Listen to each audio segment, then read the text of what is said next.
ہوگا جب تک تو یہ نہیں سمجھے گا کہ میرا کوئی خالق ہے، میں بے لگام نہیں ہوں، میرا کوئی خالق ہے، میں بے لگام نہیں ہوں، میں نے اس کے بغیر نہیں رہنا۔ اب آپ کہتے ہو اے محمد و آل محمد ہمیں بتائیں تو صحیح، اللہ نے یہ کہا، آپ نے بتایا، ہم اللہ کے ساتھ کیسے بیٹھے؟ سننا چاہتے ہیں کیسے بیٹھے؟ قرآن کہتا ہے ان الذین یبایعونک، اے میرے حبیب جو تیری بات توجہ چاہ رہا ہوں، ان الذین یبایعونک، اے میرے حبیب جو تیرے ہاتھوں پر بیعت کرتے ہیں، انما یبایعون اللہ، انہوں نے تیرے ہاتھوں پر بیعت نہیں کی، انہوں نے اللہ کے ہاتھوں پر بیعت کی ہے۔ میں نے کیا کہا یہ؟ اور پھر کیا فرمایا؟ ید اللہ فوق ایدیہم، محمد رسول اللہ کو اللہ یہ بتا رہا ہے کہ جو تیرے ہاتھ پر بیعت کر رہے ہیں انہوں نے تیرے ہاتھوں پر بیعت نہیں کی، بلکہ انہوں نے اللہ کے ہاتھوں پر بیعت کی ہے، اور اللہ کا ہاتھ تمام ہاتھوں سے بلند ہے، اور اللہ کا ہاتھ تمام ہاتھوں سے بلند ہے، اور رسول اللہ کا ہاتھ تمام ہاتھوں سے بلند ہے۔ رسول اللہ کا ہاتھ اللہ کا ہاتھ ہے۔ اگر کسی ہاتھ کو رسول اللہ اٹھا کر بلند کر کے یہ کہے من کنت مولا فہذا علی المولا، پھر ہمیں یہ بتائے کہ اللہ کا ہاتھ جیسے محمد کا ہاتھ اللہ کا ہاتھ ہے، ویسے علی کا ہاتھ اللہ کا ہاتھ ہے۔ اللہ کے ہاتھ کو چھوڑ کر غیر اللہ کے ہاتھ کو ہم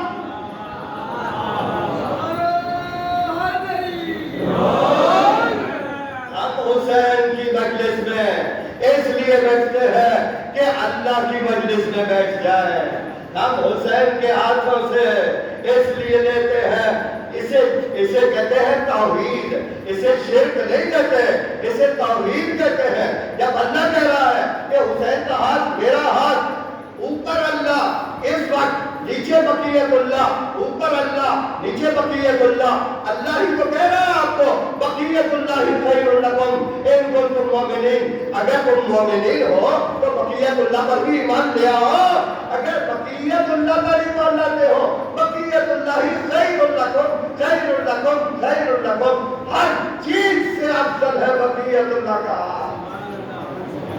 بقیت اللہ کے ہاتھ پر بیعت کر لو، قرآن کے اوپر ہاتھ رکھ کے بیعت کر لو، بقیت اللہ نے بیعت کر لی، علم کے نیچے کھڑے ہو کر امام زمانہ کو یاد کر لو، بقیت اللہ کی بیعت کر لی۔ اگر آپ ایسا بننا چاہتے ہیں جیسا امام چاہتا ہے تو یقین جانیں آج اس زمانے میں آپ میں سے ہی ابو ذر نکلے گا، آپ میں سے کمبر نکلے گا، آپ میں سے سکندر نکلے گا، آپ میں سے ہی کلندر نکلے گا۔ جن لوگوں نے کلندر کی ڈیفینیشن بھی غلط کی ہے میں وضاحت کروں گا انشاءاللہ، میں وقت کے زمن میں ابھی بھی گنجائش نہیں ہے، میں آگے بڑھ رہا ہوں۔ تو آپ کو بن جائیں گے، جب آپ کو بن جائیں گے وقت کا امام آپ کو پکارے گا اور آپ قربان ہو جائیں گے۔ میں ان جوانوں کا تذکرہ کرنا چاہتا ہوں جو ابھی کربلا وقوع پذیر نہیں ہوئی تھی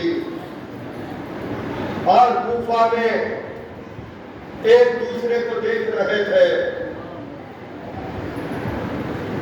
حبیب ابن مظاہر رشید حجری کو دیکھ رہے ہیں، رشید حجری بیسم تمہار کو دیکھ رہے ہیں، ابھی وہ وقت نہیں آ رہا، بہت پہلے کی بات ہے جب علی نے خبر بیسم کو دی تھی۔ کب ہونا تھا، کتنا وقت ابھی باقی ہے، ایک دوسرے کو دیکھ رہے ہیں، خضاب خرید رہے ہیں، عمر کا ایسا تقاضا تھا کہ خضاب کرتے تھے۔ کہتے ہیں حبیب کہتے ہیں اے بیسم میں تیرے چہرے کو دیکھ کر یہ سمجھ رہا ہوں، مجھے نظر آ رہا ہے کہ تیری ریچھ کو تیرے خون سے علی کی محبت کے جرم میں خضاب کیا جائے گا۔ اس دن سے دیکھیں، اس دن سے بیسم نے کہا آج کے بعد کوئی خضاب نہیں کروں گا جب تک اس ریچھ کو، اس داڑھی کو خون سے خضاب نہ کیا جائے۔ میرے مولا کا فرمان ہے وہ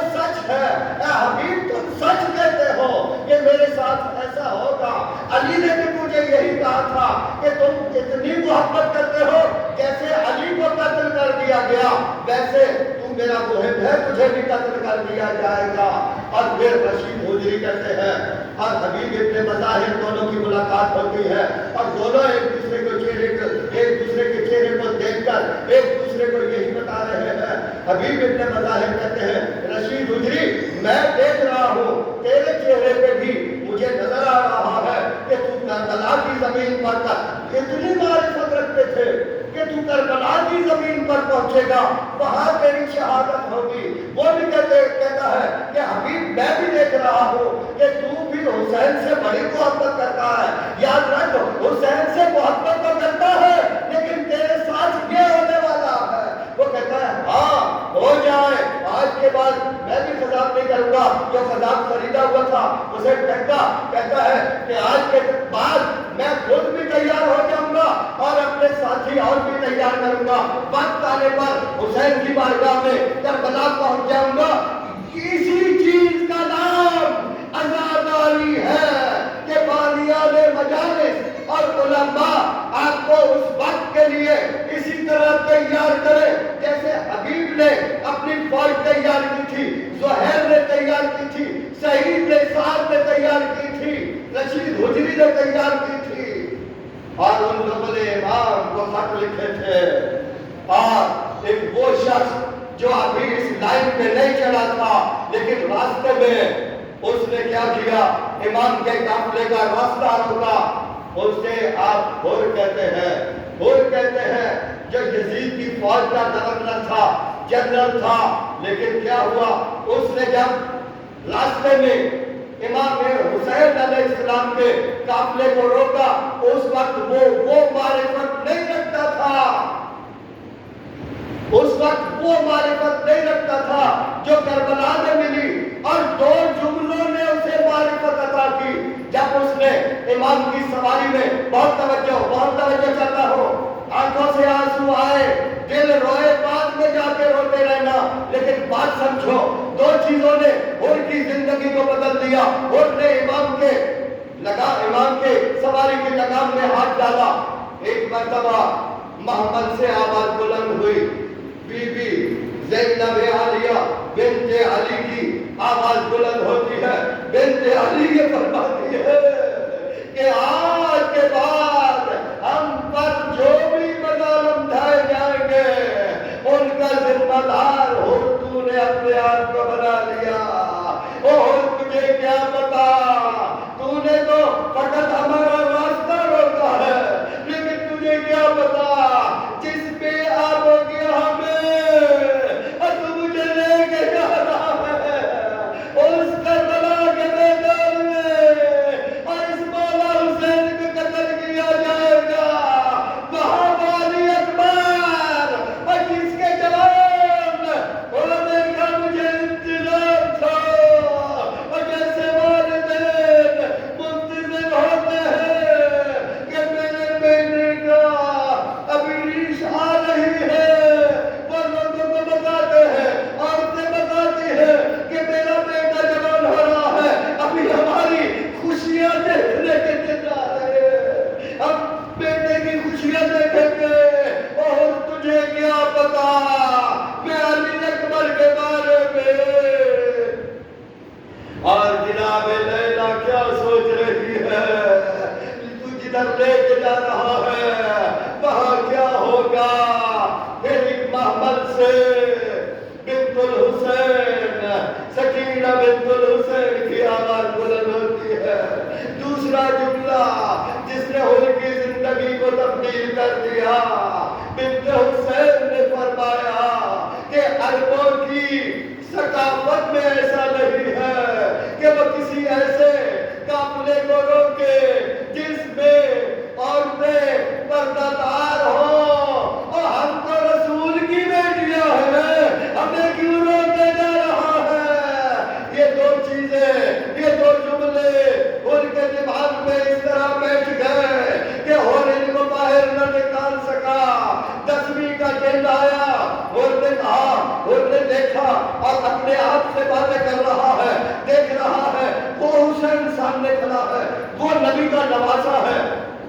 وہ درود جو ہم بھیجتے ہیں اس درود میں حسین بھی شامل ہے۔ اس حسین کو میں اپنے ہاتھوں سے مار دوں جس پر درود بھیج رہا ہوں، یہ سوچ رہا ہے۔ ان سوچوں نے اس کے اندر ایک ایسا انقلاب پیدا کر دیا۔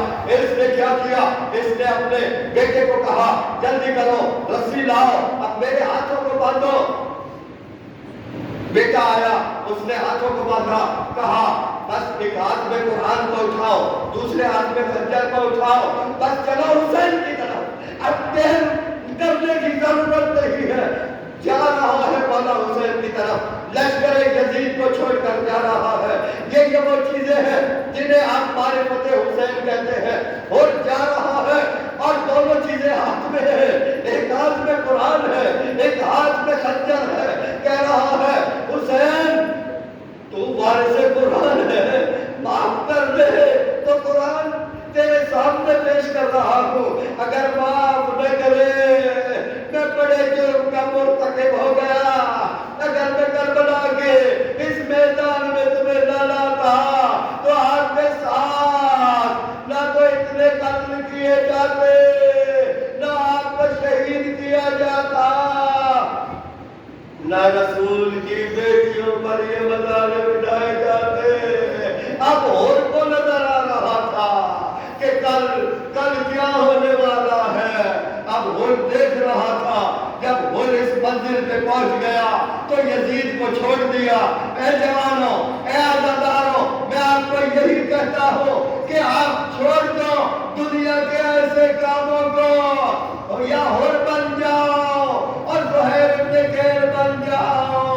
اور اس وقت تو دوسرے مذاہب کے لوگ حسینی بن رہے ہیں، تو جو حسینی ہے ان پر کتنی بڑی ذمہ داری عائد ہوتی ہے۔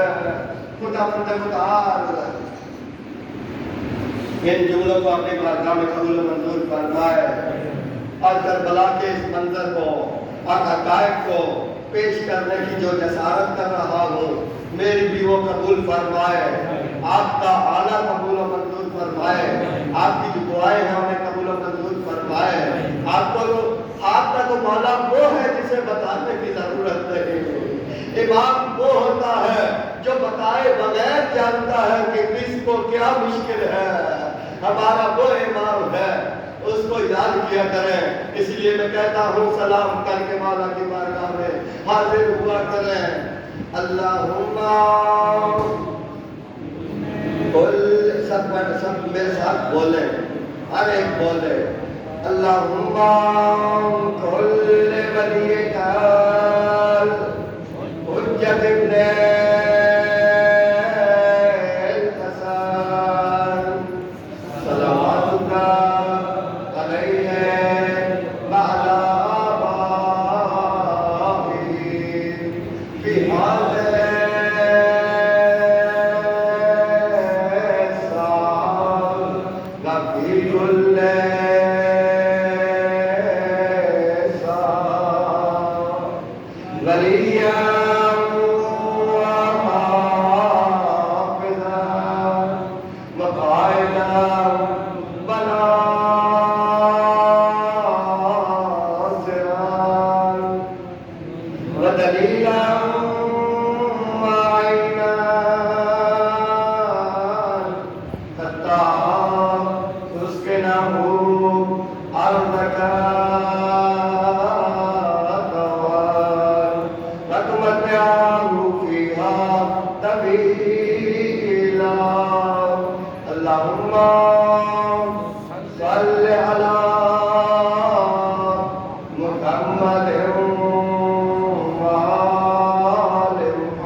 لبیک یا وارث کون ہے حسین،